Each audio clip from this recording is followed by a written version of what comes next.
This is Liz Colburn, host of The Morning Uplift. Thanks for listening to the following broadcast on Public House Media. This is Emily, host of Beauties and Headcanons here on Public House Media. Thanks for listening to the following broadcast on Public House Media. Once you're done with this episode, I hope you'll come and check out my show, Beauties and Headcanons, where we talk about nerdy theories, games, TV shows, books, movies, you name it. We're here to talk nerdy to you. A new show comes out every Friday. Don't forget to subscribe on iTunes so you never miss an episode of Beauties and Headcanons. Thanks again for checking out the following broadcast on Public House Media.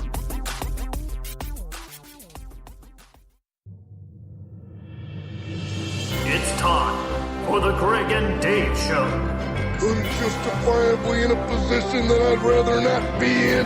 Featuring Greg Watsteiner. Give me Twinkies or give me death! And David Bobkey. I am the Queen, yes. Bravely bringing you the stories of the strange. Going off on a madcap romp. It'll be an adventure. We're going on an adventure. What, you high? Now sit back and enjoy the show. That is my least favorite thing to do.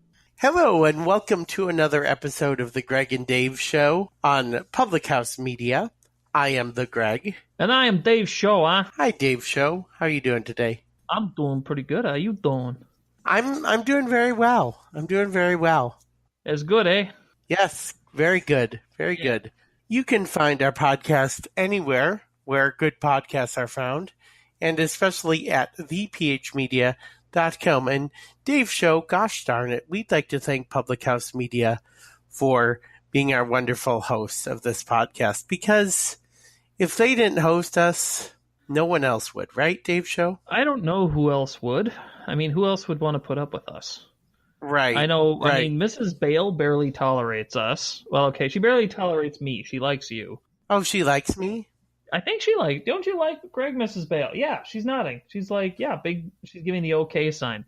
Which, if you were Brazilian, I believe that would be an insult. Oh, okay. Yeah, okay, that's an insult. Okay, you know what? I'm not getting into it with Mrs. Bale today. I'm just not. We have too much stuff to get through today on the show. That's great. Yes. Well, you know, on this show, we bring you the news of the day, or maybe not so much. Well, it's news, but...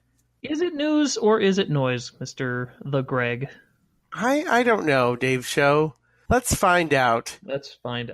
Dave Show, are there, like, you live in a nice neighborhood known as River West. Sure.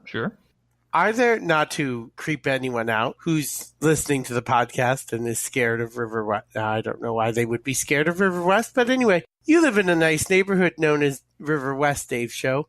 Are there any laws or ordinances that are set up by the River West Neighborhood Plan Commission or anything? Are there any weird laws or ordinances? I can't think of any weird laws specific to our neighborhood. I know there's a handful of people who are major advocates of picking up after your pets when you're taking them on a walk. Okay. Which I think is completely fair. A lot of people who put out dishes of water for passing pooches and plastic bags for those who don't have any plastic bags on hand. Very handy for those of us who, do own dogs. Which I don't anymore. I do. What if I want to drink the water, Dave Show? Can I just come by and drink out of the water dish? If you want to get down on your hands and knees for it, sure. Okay. As long as you pick up after yourself. Good to know. And all this, we're talking, of course, about laws, because you're the Segway king. I tend to be. We're going to get you a crown, Mrs. Bale. Working on that. She has one for you. Oh, it's a Burger King crown. Is that all right? Oh, that's fine. Okay. Yeah, got one of those for our birthday a few years ago, actually, Fantastic. Too. You got that? You got the Chuck E. Cheese tokens that I gave you last week. By the way, I was going to mention this at the top of the show. There was a story out there about somebody selling Chuck E. Cheese tokens as Bitcoins. It was not true. It was not a true story, just to be clear. It was, as we say, a hoax. It was a hoax. So we will not be talking about that story in any way, shape, or form on this here show. Right. That said, our first story comes to us from NBCNewYork.com. titled 5 New York City Laws You're Probably Breaking. Look, Greg, have you ever been to New York? I've not. It's one thing I've wanted to do. One of my dreams is to go to Broadway, see Hamilton, see all the other Broadway shows that are even some off-Broadway shows. Going to New York is actually one of my dreams, Dave Show. Oh, interesting. I've seen many off shows in my time. Have you? Had nothing to do with Broadway, but some people may say this is an off show. I certainly would myself. Yeah. But they have here, as advertised, 5 laws that are technically in place in New York. Maybe not always enforced, but technically these are laws. Because there's a lot of weird laws pretty much everywhere. So I'm sure River West may actually have some kind of a law that I'm not aware of that says you can't own a duck on Thursdays or something. Sure. It's kind of unfair of me to ask you that question about River West. I'm trying to think of weird laws that Waukesha has, and I can't right now. So let's move on. So moving on, here are the 5 laws in New York people may not know about. Number 1. That's the first one. You're subject to a fine if you flirt in public. Okay. Now, I can say that I don't think I would be in any kind of trouble because anytime that I would try to flirt, it's interpreted as just sadness, I guess. So if we were in New York right now, Greg, doing the show, I think I'd be okay. Would you be all right? I don't know. I have been accused, sadly, of flirting before. I talked to a lot of people at coffee shops and restaurants, and some guy who I hope is not listening to the show today that I don't even know said, "You're just a big flirt, aren't you?" And I was disappointed about that and upset about that. But Dave Show, I didn't hit him with my cane. That's good. I'm proud of you, Greg, for not hitting a person with your cane. Right. It would have broke the cane. Probably, yeah. Is that the cane that's signed by John McGivern, or is it a different cane? The different cane? I get a cane about every year. Okay. Fun fact. I get a new cane every year. A new red and white cane. The more we know. You come to think of it, actually, there was... I was accused of flirting at a Culver's once. Okay. Which when I thought about it, I was kind of like, why did she say I was flirting? And then I thought about it, and I was like, yeah, you know what? I could see how that would be interpreted as flirting. It's kind of like goofy banter, but I could see where it would be interpreted as flirting. I think, Dave Show, because we've known each other for several years, I think I know this about you. Was this, or afterwards, did something come out on YouTube? Not about the flirting, but the Culver's thing and YouTube and... Possibly. Okay. I don't know. It depends if it's the thing I'm thinking of or not. Yeah. We'll figure it out during the commercial break.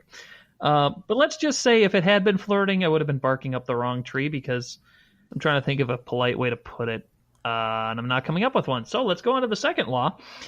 Number 2, it's illegal for more than 3 unrelated people to live together. Okay. I have never broken that law. How about you?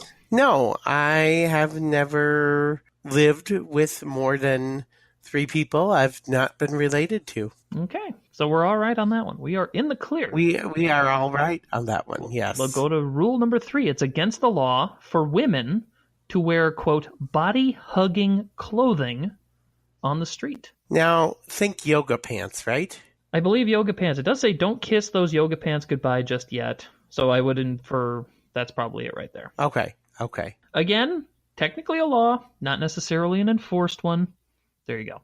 I still don't know what yoga pants are. If someone wants to explain to me on the Facebook page, explain to a blind person what yoga pants really are and why people wear them. Our Facebook page is facebook.com/Gregg with 2 G's at the end, Dave Show. Why are yoga pants so much a thing? Mrs. Bale, we mentioned a couple weeks ago, Mrs. Bale does yoga. Mrs. Bale, could you loan Greg your yoga pants? She's nodding. Okay, fantastic. Actually, some people accuse me of flirting with Mrs. Bale. They think this is flirting. Oh, yeah. We did get a comment about that. Someone who we won't mention because he may not be real, or she may not be real, said, "Yo, Dave Show, why do you flirt with Mrs. Bale so much?" That's how they said it, too. I see. Well, I'll make sure I respond to that person personally real soon. Right. And in the meantime, I'll go on to law number 4. You're not allowed to wear both earphones while riding a bike. I do not ride a bike, so I would be in the clear on this one.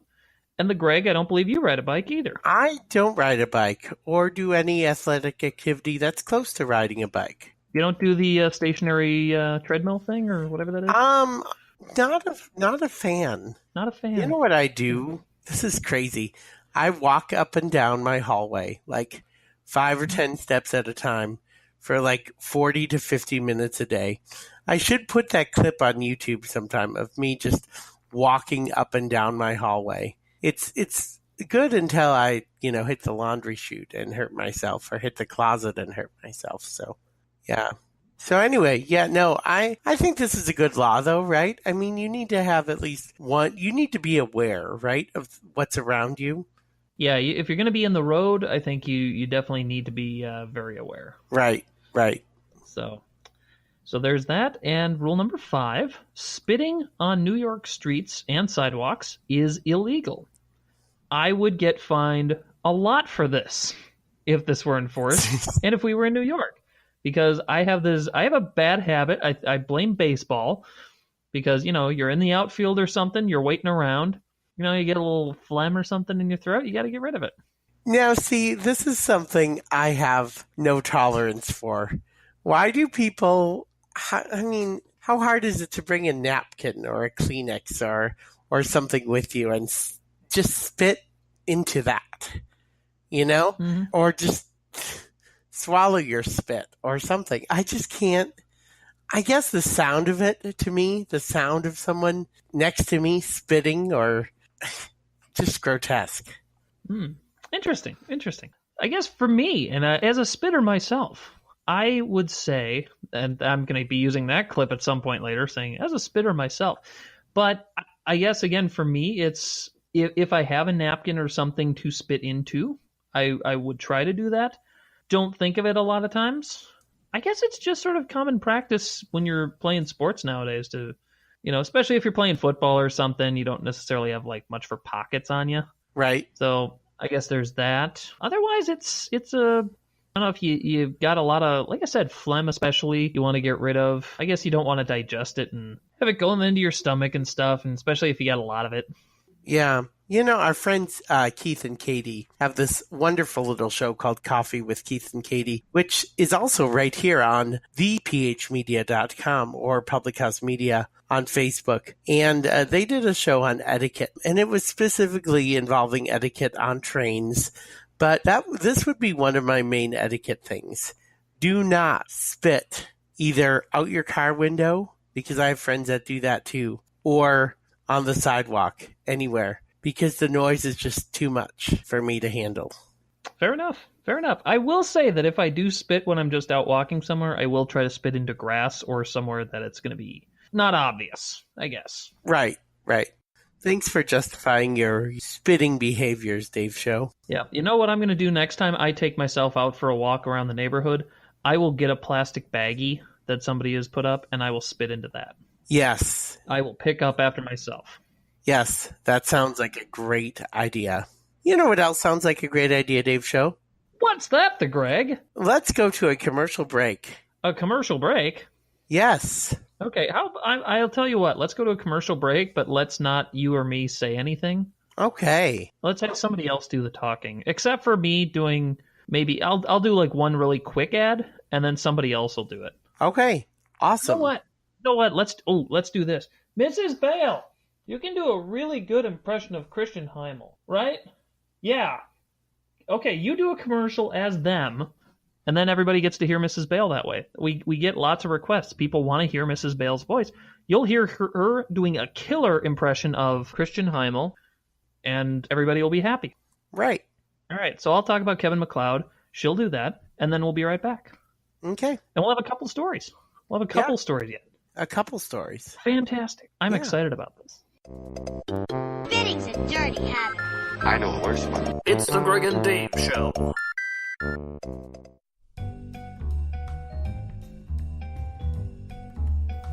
Thanks as always to Kevin McLeod and Incompetech.com. You're hearing a song called Mining by Moonlight right now. If you haven't been to Incompetech.com, you should really check it out. You don't know how expansive a library of music they've got over there. Virtually any genre you can think of. You need something for a YouTube video, you need a song for a podcast, that is your go-to spot. Incompetech.com. Check them out. What's up, everybody? This is Christian Heimel, host of Press Row here on Public House Media. Once you're done with this episode, I hope you'll come check out my show, Press Row, where we talk about the biggest issues in sports with the analysts, experts, and reporters who cover them. No nonsense, hard-hitting interviews on the sports topics you're talking about. A new show comes out every single Thursday. And don't forget to subscribe on iTunes so you never miss an episode of Press Row. Mistakes have been made today, but this is not one of them. Yeah, I'm in the wrong here. I suck. You're listening to The Gregg and Dave Show. And we are back. This is the Gregg. And this is Dave's show. On Public House Media. Dave's show, we've got a couple different sports-related stories going on. You love the sport, right, Dave show? Me and sport ball, we're like that. Yes. I know nobody listening knows what I'm doing right now, but I made a hand gesture that says we're very tight indeed. You didn't make that hand gesture. You made another hand gesture. That's true. I actually put my hands very far apart, and but I do enjoy sport. Yes. Yes. Good old sport ball. Boy, when they put that ball, the round with the net, boy. Nothing gets me crazier. Right. Well, what about football, Dave? Do you enjoy the American football? Yes, I do enjoy the American football quite a bit. And I have to say, there is a rather fascinating offer that is out there for people right now. Right. And as of the time people hear this, it may still be available. It may still be a thing you can go do. This is coming to us from KARE11.com. KARE. Yes, the wonderful people at Care 11 because they care about us. Absolutely. They're an NBC affiliate. So it's, again, KARE11.com. And they have a story that says there's still time to get paid to work the Super Bowl. Ooh. That is enticing. It is. The company that hires security for the Super Bowl is still looking for plenty of help at several different events. Even though it's too late to become a Super Bowl volunteer, you still have time to find an actual job that will get you inside the stadium on game day. Dave Show, did you know before reading this story that there was such a thing as Super Bowl volunteers? Did you know that one could volunteer for the Super Bowl? Because I did not know this. Yeah, I don't think I knew that either. I mean, I guess maybe I'm not surprised if some people have like little booths or something that they're working with for different maybe local sponsors or something. But that's fascinating. Anyway, the story goes on. The story goes on. For the past 14 years, SAFE, that's S-A-F-E, it stands for something or other, has provided Super Bowl security services for the NFL. They hire unarmed security guards who perform crowd control, screening, and other security-related duties beginning in January and throughout NFL Super Bowl events. SAFE has been conducting interviews for the job since September, but they've had a harder time filling the jobs this year because of Minnesota's low unemployment rate. So if you're willing to set foot in Minnesota, you could get this job. Yes. Dave Show, would you like this job? I have to go to Minnesota. I'm a little bit iffy, I guess. But yeah. Yeah, I don't know. It's interesting. I guess looking at some of the details here, the job is attractive because it pays $18 for a day shift and $24 for an overnight shift. If hired employees let the company know the shifts, days, and locations they can work. There are jobs available at the U.S. Bank Stadium, the Super Bowl Experience, at the Minneapolis Convention Center, and at Radio Row at the Mall of America. So plenty of different locations that you can be. SAFE requires new hires to undergo 12 hours of training before starting work in January. So there you go. You know, the Super Bowl has a lot of hype to it. There's a lot of pre-show activities. I was searching on YouTube a couple of years ago, and because I was really bored, just looking at all the different Super Bowl activities, like national groups will come and play like a few days before the Super Bowl. And I don't know what the Super Bowl experience is all about, but that sounds like it would be cool too. Do you remember, was it last year or 2 years ago, Dave's show, when the power went out? Oh, gosh. Where was that? I think that was a few years ago. That was the San Francisco-Baltimore Super Bowl. That was Harbaugh versus Harbaugh. Yes, and the power went out. And Terrell Suggs, I believe, thought that everybody was against Baltimore, and that's why the power went out, because it was a big, massive conspiracy involving, like, lizard people and UFOs or something. Mm-hmm. Suggs is a little out there. Dave Show, I should have researched this before this, but do you happen to know, has it been announced who's performing at halftime for the Super Bowl this year? The Super Bowl halftime performer for this Super Bowl will be Justin Timberlake. Timberlake, in a bit of controversy last time he was at the Super Bowl. It does note in this story here that the trainings are probably done by the time people are hearing this show, but you never know. It's worth checking if you really want to do this, because they may still be looking for a few more people at the last second. Right. And Greg, I think we may have, I don't want to say a love connection, but I think we have a work connection here. A nice work connection. They need security, and Canada needs hockey goalies. Yeah, definitely. See, we are just providing you. Don't say we don't do anything for you, listeners, because we provide you all these opportunities. So if you're willing to be in Minnesota, you can work for the Super Bowl, and if you're willing to move to Canada, you can be a goalie. Absolutely. And after all, Minnesota is almost Canada. I'll give them that. That's one nice thing I've said about Minnesota. There you go. Truer words have never been spoken, Dave Show. Our final story comes to us from cbc.ca, the good old Canadian broadcasting something that starts with a C. Company? I collaboration? Know that, but it's the CBC. Everybody knows the CBC. Yeah. It's a fine source. Yes. And they have a story up. A unique Canadian problem, they call it.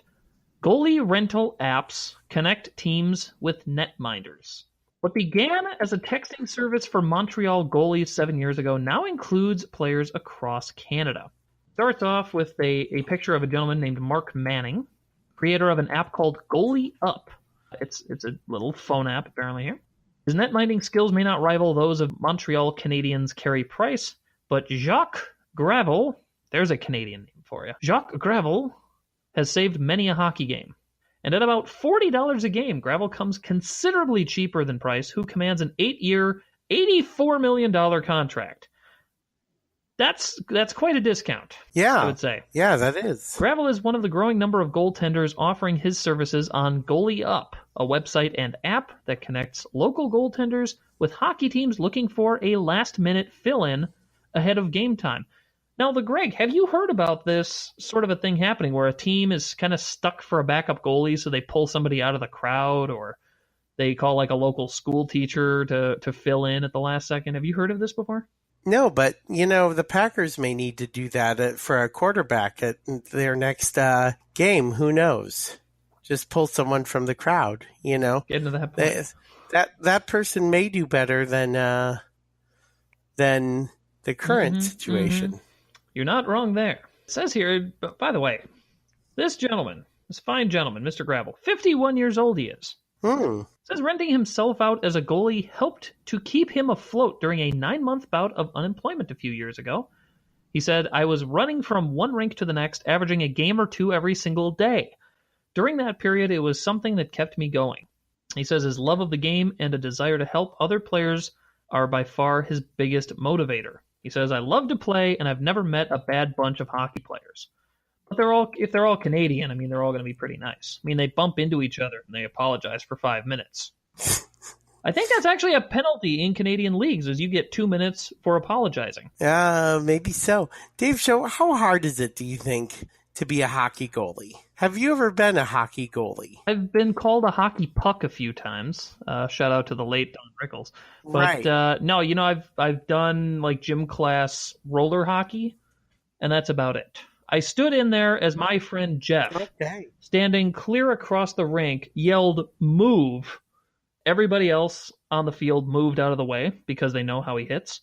I stood bravely in front of that goal. Mm-hmm. I don't remember what happened after that, but You know, the closest thing I think I've ever done to hockey is shuffleboard. A fine game.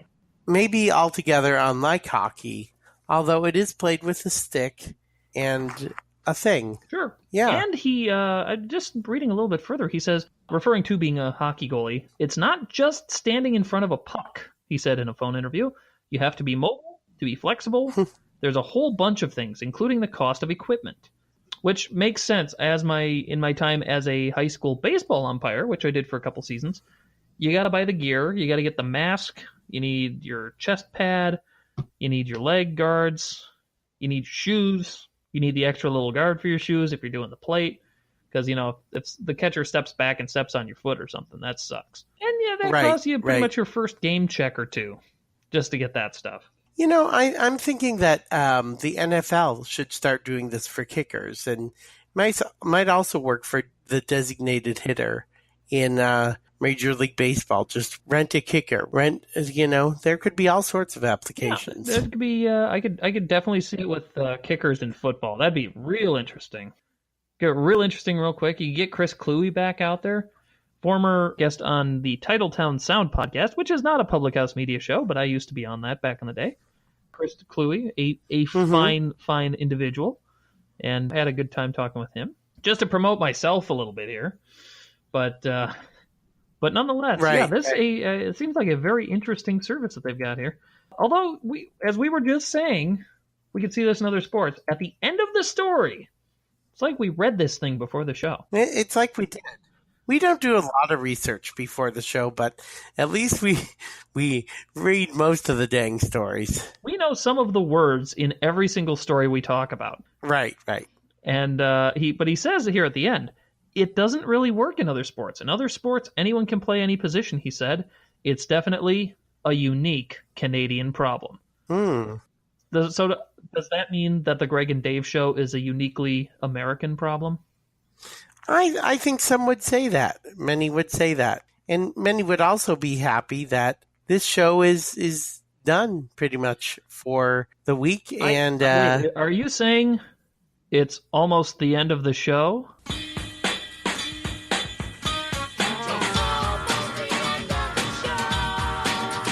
Dave, you and I are going to make like hockey players and get the puck out of here. Yes. Yes.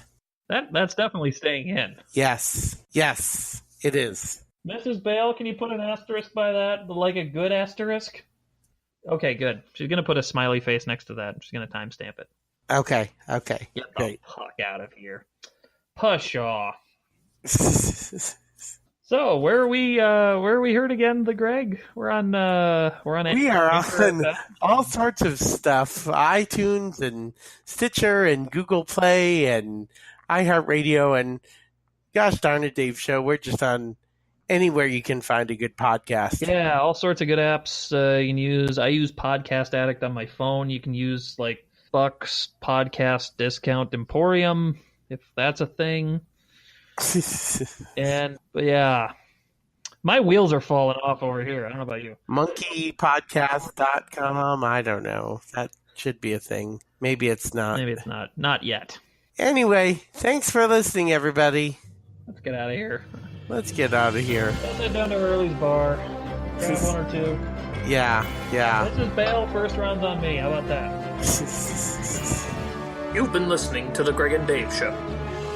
The Gregg and Dave Show theme is Take a Chance by Kevin MacLeod of Incompetech.com.